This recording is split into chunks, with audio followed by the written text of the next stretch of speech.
We are looking at the commands that Jesus Christ gave to his followers, and we're not really belligerent about it, but we may not obey them exactly as he calls us to.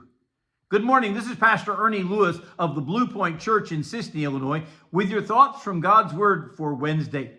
The directions of Jesus Christ to his followers, and especially those that he gave in the Sermon on the Mount, seemed so different than anything they had ever heard, certainly different than what they had practiced in their lives. And when we casually hear these words, they sound like pie in the sky or something impossible to follow. But I assure you, Jesus was being very serious about the difference that he expected in believers. He said in Luke chapter 6 and verse 27, "But I say to you who hear, love your enemies, do good to those who hate you, bless those who curse you, and pray for those who spitefully use you." Now, some may have thought Jesus doesn't really understand what an enemy is in our society. You know, Webster defines that word enemy as one that is antagonistic to another, especially one seeking to injure, overthrow, or maybe even confound an opponent, something harmful or even deadly. You know, for so long in society, we have been taught to hate our enemy. You know, every movie villain is probably somebody from Russia. Or the Westerns always had that bad guy you could recognize immediately because he had the black hat, right? And we know the way that some people cause our blood pressure to rise or the hair on the back of our neck to stand up. If Jesus was going to recognize these as our enemy, doesn't he realize how we should treat them? Well, that is the difference that Jesus sought to make in this world that is so filled with evil. You know, we may even think this is a great idea. I'll smother them with love and that will get their goat. You know, that'll annoy them. It'll make them angry. They'll be so upset about the way we treat them.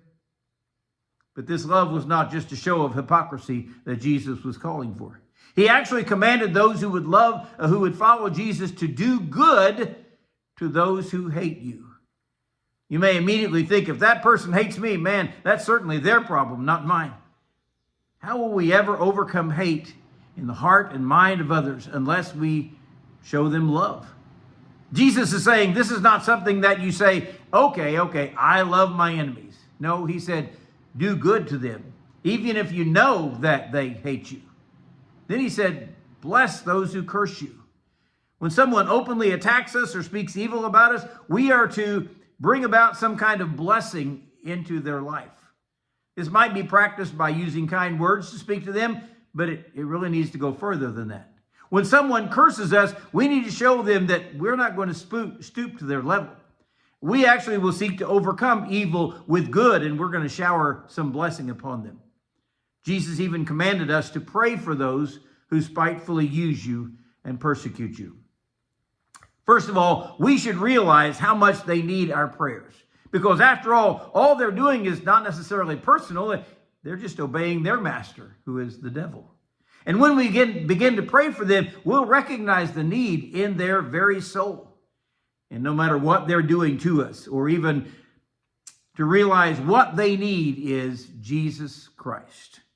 And the greatest thing that we can do to show Jesus to an evil world is to love our enemies and to pray for those who treat us spitefully and persecute us. After all, it's not supposed to be about me anyway. It's about their needs.